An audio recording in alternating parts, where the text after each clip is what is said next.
रहा हूँ कि एस्टेब्लिशमेंट हमारी है, हमें अपनी एस्टेब्लिशमेंट पे फख्र है, लेकिन इलेक्शन करा दें, फेयर और शफाफ इलेक्शन कराएं। अस्सलाम वालेकुम, आप देख रहे हैं ब्रेकिंग पॉइंट में मोहम्मद मालिक। कल मार्का, जो सबसे बड़ा मार्का वो कल है। कल फैसला होगा कि कौन हुकूमत बनाता है। क्या हमजा शहबाज अपनी गवर्नमेंट बचा सकेंगे? नंबर्स की गेम में तो नहीं लग रहा, लेकिन एडमिनिस्ट्रेशन उनके साथ है, जो तमाम इस वक्त सेटअप है वो उनके पास है, तो क्या उसका नाजायज़ इस्तेमाल होगा? और साथ ही जरदारी साहब भी लाहौर में बैठे हुए हैं। परसों उनकी मुलाकात हुई चौधरी शुजात साहब से, फिर कल चौधरी शुजात साहब का बयान आ गया कि वो सपोर्ट करेंगे परवेज़ इलाही को। उनकी एक स्केड्यूल मीटिंग थी, वो कैंसिल हो गई। आज फिर मुलाकात हुई है शाम को, और साथ ही जरदारी साहब ने कल एक ख़त भी लिख डाला चौधरी शुजात साहब को और बताया कैसे वादा खिलाफी हुई, उनसे चीज़ें तय हुई, उन्होंने नवाज शरीफ को मनाया, सब कुछ, ऑल दैट। तो देखते हैं वहाँ पे क्या होगा। लेकिन हैविंग सेड दैट, नंबर्स तो बड़े स्ट्रॉन्ग लग रहे हैं, बट स्टिल एक परेशानी से नज़र आ रही है अपोजिशन को, जिस तरह बयानात आ रहे हैं, जिस तरह वो बार बार इल्ज़ाम लगा रहे हैं। हालांकि अगर देखी जाए तो नंबर्स ऑन पेपर तो 8 वोट तो क्लियरली उनके ज़्यादा हैं, लेकिन फिर जब राना सनाउल्लाह साहब ने पहले बयान दिया कि हो सकता है कुछ 5-6 लोग ना आएँ, हो सकता है लोग वोट ना दें, फिर एक इल्ज़ाम नाम ले कर उन्होंने लगा दिया रहीम खान के MPA के ऊपर, फवाद चौधरी ने, कि वो 40 करोड़ रुपये लेकर टर्की चले गए हैं। तो फिर और भी कुछ लोगों ने कहा कि जी हमें भी ऑफ़र्स हुई हैं। दूसरी साइड से PMLN वाले कह रहे हैं कि इन्होंने 2 लोगों को इन लोगों ने पैसे दिए। सो एक कंप्लीट एक मुसीबत पड़ी। आप उनके लोग भी होटल में हैं, उनके लोग भी होटल में हैं। बड़ी इंटरेस्टिंग सिचुएशन है। और जब ये सब कुछ हो रहा था, इन द मीन टाइम आज हमने देखा है कि अपॉइंटमेंट हो गई। चेयरमैन नैब आफ्ताब सुल्तान, जो पहले DG थे IB के, वो लगा दिए गए हैं आज चेयरमैन नैब। ये भी एक बड़ी कॉन्ट्रोवर्शियल अपॉइंटमेंट है। पहले तो जब कानून चेंज किया, नैब लॉ में तरामीम की गई और उसको बिल्कुल टूथलेस बना दिया गया। और मैं तो तब भी आर्ग्यू करता था कि इस नैब कानून से तो बेहतर है कि नैब का इदारा ख़त्म कर दें। हर साल करोड़ों रुपए हम किस बात के खर्चें। आज जब ये लगाया गया आफ्ताब सुल्तान साहब को, तो ये तो बिल्कुल ही एक मजाक सा बन गया है। आफ्ताब सुल्तान साहब जब रिटायर हुए थे 2014 में, तो उसके बाद उनको 1-1 साल की 2 एक्सटेंशंस दी नवाज शरीफ गवर्नमेंट ने। फिर उनको 2 ईयर की एक्सटेंशन दी 2016 में। तो उनके बिल्कुल जो कहते हैं ना, बहुत करीबी समझे जाते हैं।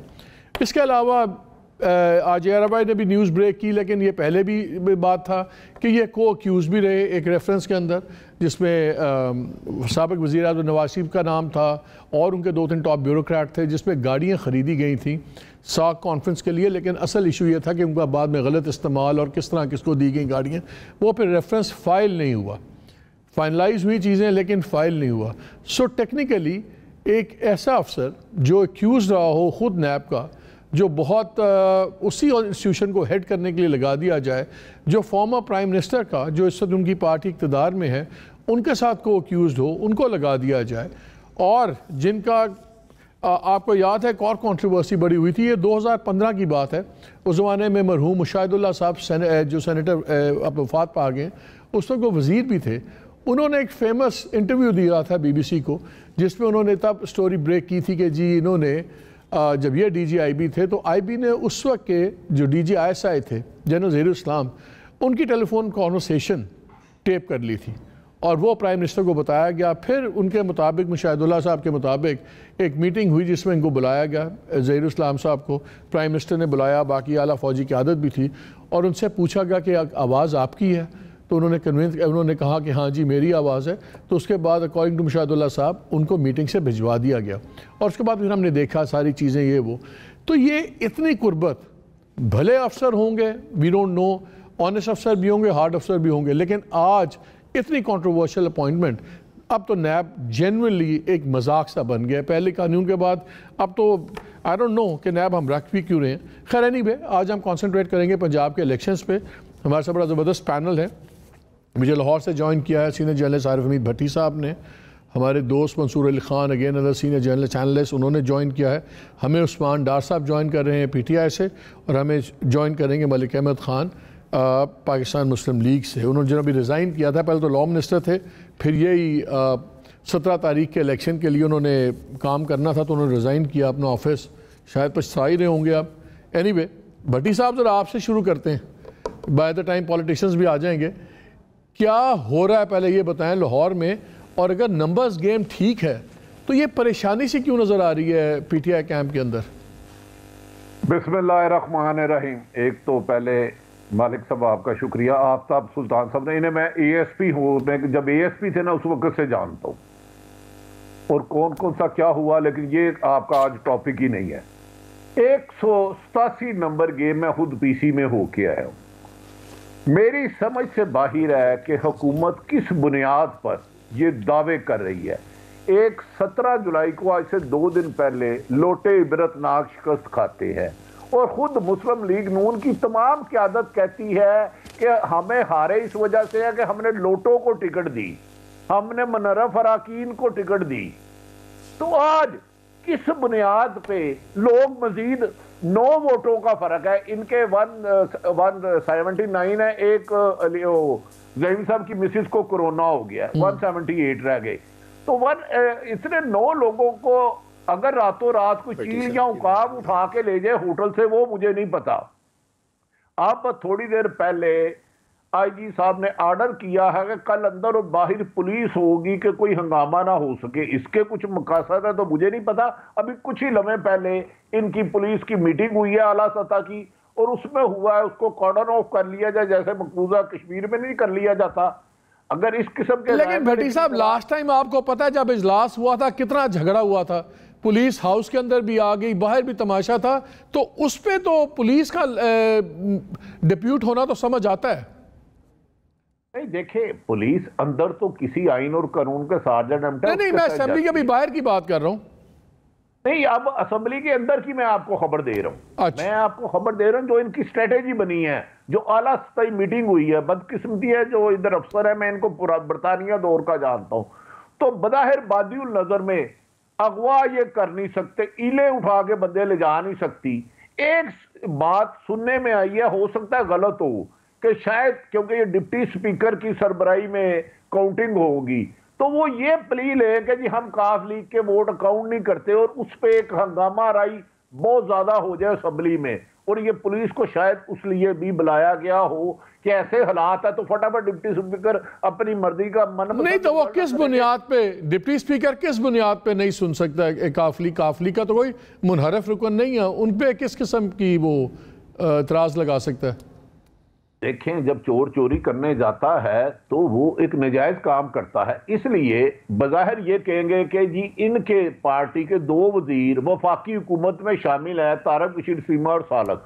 मैं इनकी जो अंदर खाने गेमें बन रही है, बाकी कल क्या करेंगे एक्सपोज हो जाएंगे, अदरवाइज तो ये नहीं रोक सकते।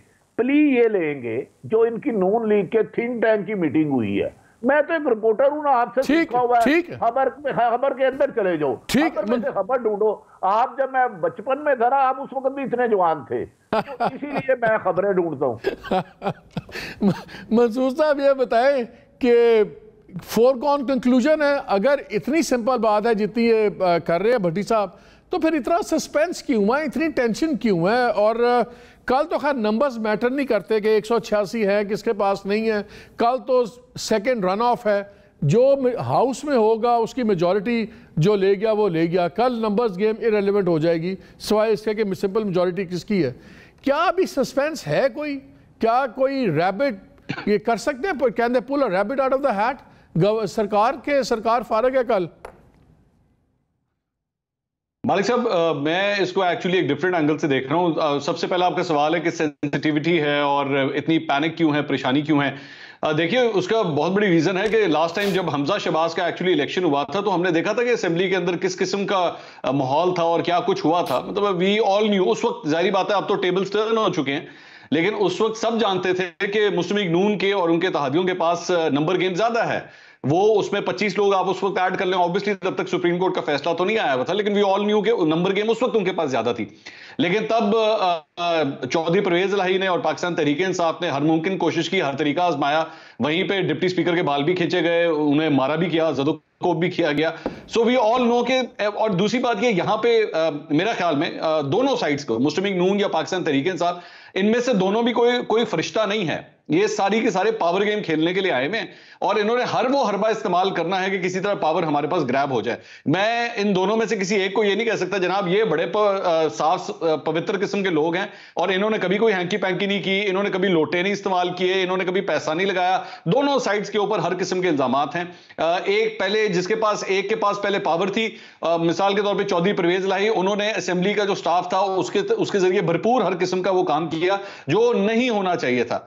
आज हमजा शहबाज या मुस्लिम लीग नून की इत्तेहादी गवर्नमेंट अगर इस किस्म की बातें कर रही है जिस तरह अभी भट्टी साहब बता रहे थे, तो ये इनकी बेवकूफी होगी, बिल्कुल बेवकूफी होगी। कि आपका मतलब ये है कि कल ये हो सकता है कि जिस तरह तब वो स्पीकर ने रोल अदा किया था उस किस्म का ये कंट्रोवर्शियल रोल का डिप्टी स्पीकर करते हैं, सेशन की सदारत और डिप्टी स्पीकर करेंगे दोस्त मजारी, तो वो भी उसी किस्म की हरकतें करते हैं और ये मसला खिटाई में पड़ जाए। That is the best option PML, लेकिन की ये सबसे बेस्ट ऑप्शन यही है। सर मेरे पास ना, मैं सहाफत के हवाले से अभी तक उस मुकाम तक पहुंचा नहीं कि मैं अगले 24 घंटे को प्रेडिक्ट कर सकूं। मेरे पास वो सहाफी पर मेरे जल जाते हैं वहां पे जाके। ना मैंने ये जो इलेक्शंस हुए थे इसके बारे में प्रेडिक्शन किया था कि जनाब कौन सी पार्टी कितनी सीटें लेके जाएगी, ये मेरे ख्याल में सीनियर्स का काम है, वो बेहतर तरीके से कर सकते हैं। मेरे पास ये सलाहियत नहीं है कि मैं प्रेडिक्ट कर सकूं कि कल किस पार्टी ने क्या करने जा रही है, मेरे पास ये सलाहियत नहीं है। उस्मान डार ने भी हमें ज्वाइन कर लिया। उस्मान साहब ये पंजाब में बाद में आते हैं, पहले ये बताएं आप लोगों को ठंड पड़ गई है रिज़ाइन करके नेशनल असेंबली से बाहर बैठ के? आज गवर्नमेंट ने consultation between prime minister and leader of the opposition Raja Riyaz sahab, उन्होंने आफ्ताब सुल्तान को बना दिया है चेयरमैन नैब। उनके जो क्लोजनेस है PMLN के साथ उसमें कोई दो सवाल है ही नहीं। तो अगर आप आज लोग असेंबली में होते तो ये मजाक तो ना होता और शायद आपको इसका खमियाजा भुगतना भी पड़े, नतीजा भी भुगतना पड़े। देखिए मालिक साहब, उस कौमी असम्बली जिसका अपोजिशन लीडर राजा रियाज हो, जो खुद ऑन एयर आप लोगों के प्रोग्राम्स में कह चुका हो जी कि मैंने अगला इलेक्शन नून लीग की टिकट से लड़ना है, तो हैर इससे बड़ा मजाक क्या हो सकता है कौमी? नहीं, वो तो इसलिए बना है ना उस्मान के आप लोग निकल गए, आप लोगों ने मैदान खुला छोड़ दिया ना। वो ऐसे तो नहीं बन सकते थे, वो तो आपके जाने की वजह से बने। लेकिन देखिए मालिक साहब, एक तरफ हम इन किरदारों को मानते ही नहीं हैं। हमारा ये मानना है, हमारा ये बयानिया है जिस पे हम खड़े हैं कि ये एक बदतरीन आलमी साजिश के ज़रिए मुसल्लत किए गए, इसे हम इम्पोर्टेड हुकूमत कहते हैं। उसी इम्पोर्टेड हुकूमत की हम कैसे बैठ के अपोजिशन कर सकते हैं? मेरा सादा सा सवाल है। इसलिए हमने फैसला किया हम इस असम्बली में नहीं जाएंगे। ठीक है, जो भी हो रहा है तो न्यूट्रल्स को इमरान खान ने इन सब चीज़ों के लिए तो कहा था अपना किरदार अदा करें। अब नहीं हो रहा, ठीक है, बढ़ने दे मामला आगे। अब आते हैं हमारे साथ पंजाब में। मेरा ख्याल ये है कि पंजाब में पिछले 3 माह अच्छी खासी, एक तो ऐवान जो है हमारा पंजाब का मछली मंडी बना रहा, हमारी तरफ से जो लोटे थे, तरीन ग्रुप था, अलीम ग्रुप था, और भी दीगर जो हमारे MPs थे उनको तहफ़्फ़ुज़ात थे PTI के साथ, वो मुनहरफ हो गए, सफाई हो गई। हमारी जो भी 20 थे 25 थे सामने आ गए। अब फैसला हुआ कि इलेक्शन होगा।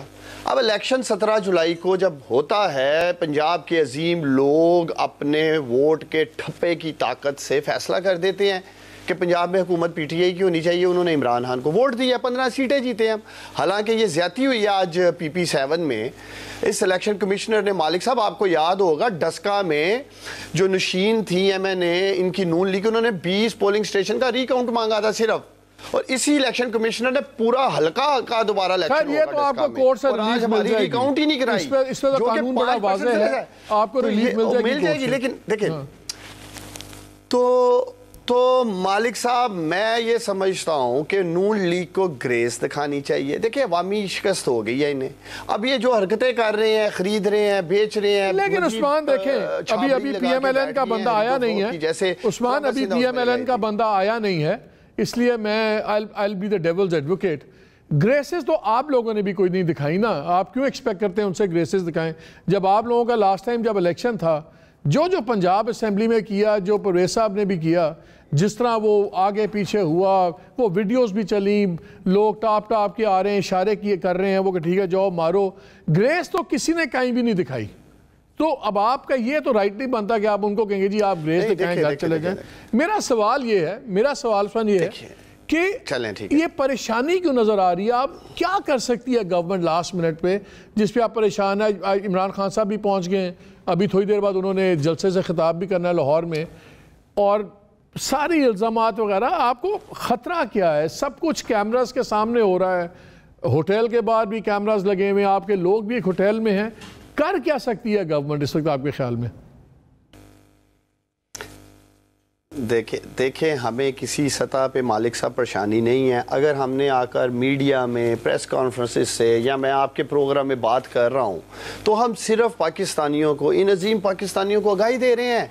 ये जो वोट को इज्जत दो का नारा था जो बुरी तरह पिट गया जब ये बूट पॉलिश करने इन्होंने शुरू कर दी और अब ये खरीदो फरोख्त शुरू कर दी है, तो हम तो कौम को बताना चाहते हैं कि ये असल चेहरा नून लीग का। ये जो वोट को इज्जत दो कहते रहे थे, अब देखे कैसे नोट को इज्जत दे रहे हैं लाहौर में बैठ के। और दूसरा मालिक साहब इमरान के हमारे नंबर्स पूरे हैं। अब आप मैं आता हूँ जरा ग्रेस पे। देखिए मालिक साहब, अगर मैं कौमी असम्बली से शुरू करता हूँ, अगर हमारे स्पीकर ने या हमने वहाँ जो भी दफा करने की कोशिश की तो हमने इन आलमी किरदारों को जो साजिश के जरिए मसलत हो रहे थे उनको रोक रहे थे। हम कोई खरीदारी नहीं कर रहे थे नेशनल असम्बली में, हम कोई लोटाक्रेसी नहीं कर रहे थे। वोटिंग भी तो नहीं करा रहे थे। चोरी परवेज लाई साहब भी जो कर रहे थे, वोटिंग भी तो नहीं करा रहे थे, सुप्रीम कोर्ट को आना पड़ा दरमियान में। देखिए लेकिन हम उस साथ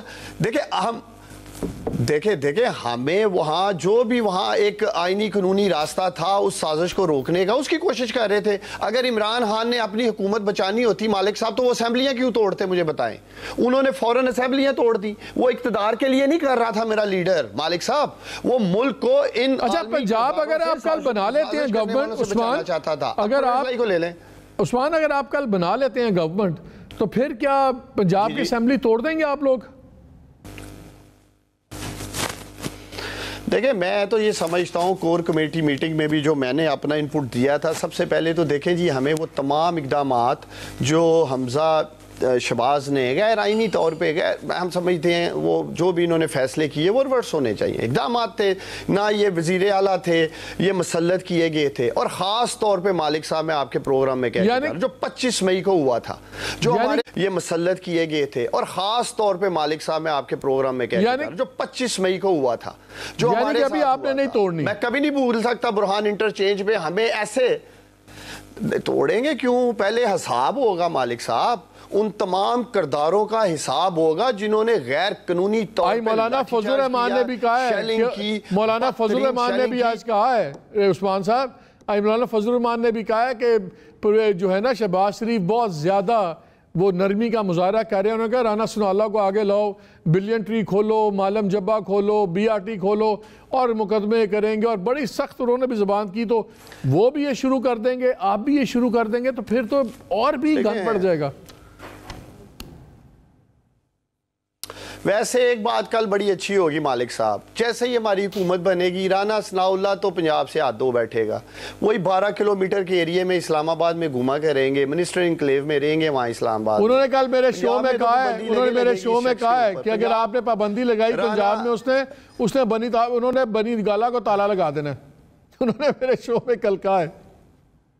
मैं कहता हूँ मालिक साहब राना सनाउल्लाह जैसे गंद से पंजाब को कल साफ कर देंगे, आप फिक्र नहीं करें, बड़े बड़े किरदार साफ होंगे। देखिए मेरी बात समझे मालिक साहब, ये जितने अफसरान हैं जो मुझे आपके प्रोग्राम से सुन रहे हैं, जो ब्यूरोक्रेसी सुन रही है, पुलिस अफसरान सुन रहे हैं, ये रियासत के मुलाजम हैं, ये हमारे आपके टैक्स पेयर से इन्हें तनख्वाहें मिलती हैं, ये शरीफ खानदान के दरबारी और उनके मुलाजम बने हुए थे। 25 मई की सारी वीडियोज इकट्ठी कर ली गई हैं, बुरादा कमीशन बनेगा, सब कुछ कौम के सामने रंगेंगे किसके हुक्म पे क्या किया जा रहा था। ये कमीशन का फैसला कर लिया खान साहब ने, इंपॉर्टेंट करना था तो लास्ट ये बड़ी आप इंपॉर्टेंट बात कर रहे हैं उस्मान, क्या खान साहब ने फैसला कर लिया इस बात पे कि अगर गवर्नमेंट बन गई तो कमीशन बनेगा और इसको देखेगा? देखें मेरी बात सुने, हम तो पहले दिन से ये बात कह रहे थे, हम तो पहले दिन से ये कह रहे हैं कि 25 मई को जो कुछ हुआ है उसके ऊपर एक बनाए जुडिशल कमीशन बनाए, कमीशन बताए हुआ क्या है, हम क्या कर रहे थे मालिक साहब। हम कोई बंदूकें गन्ने लेके डंडे लेके निकले थे पूरा एहतजाज के लिए। हम मुझे बहुत से एक ब्रेक लेनी है, यहाँ जलसा ब्रेक लेनी है, मन हक था, मुझे कैदी वैन में डाला गया। मुझे एक ब्रेक लेनी है और एक सवाल छोड़े जा रहा हूँ भट्टी साहब से भी और मंसूर से भी आगे पूछना है कि ये जो जरदारी साहब लैंड किया हुआ है, जरदारी साहब भी ऐसे तो ज़ाती तौर पे नहीं आए कि कराची से आके बैठ जाएंगे जब तक कोई उनको उम्मीद ना हो।